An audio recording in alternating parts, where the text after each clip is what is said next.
Hello বন্ধুরা, cook with মৌহার চ্যানেলে সবাইকে স্বাগত।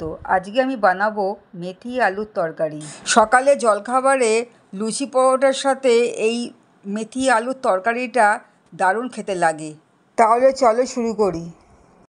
প্রথমে কড়াইয়ের মধ্যে 1 চামচ মেথিটাকে ভালো করে শুকনো খোলায় ভেজে নিয়ে তুলে নিলাম।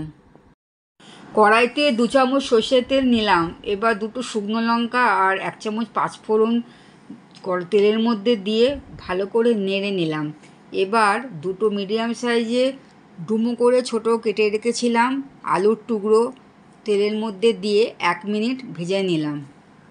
এবার 1/2 ইঞ্চি আদা আর একটা টমেটো বেটে রেখেছিলাম, সেই টমেটো বাটাটা এর মধ্যে দিয়ে আরও 1 মিনিট আমি কষিয়ে নিচ্ছি। এবার 2টো কাঁচা লঙ্কা, 1 চামচ হলুদ গুঁড়ো, 1/2 চামচ জিরে গুঁড়ো দিয়ে আরও একটু কষিয়ে নিচ্ছি। এবার 1 চামচ চিনি দিলাম আর স্বাদ মতো নুন দিয়ে ভালো করে নেড়ে 1 কাপের মতন জল দিলাম, দিয়ে 2-3 মিনিট ফুটতে দিলাম যতক্ষণ না আলুটা সেদ্ধ হচ্ছে। 2-3 মিনিটের পর আলুটা সেদ্ধ হয়ে গেছে। এবার ওপর থেকে কসৌটি মেথি ভালো করে গুঁড়ো করে ঝোলের ওপরে দিয়ে ভালো করে নেড়ে 1 মিনিট আরও ফুটতে দিলাম। ঝোলটা মাখা মাখা হয়ে গেছে, আমি এবার গ্যাসটা বন্ধ করে দিলাম।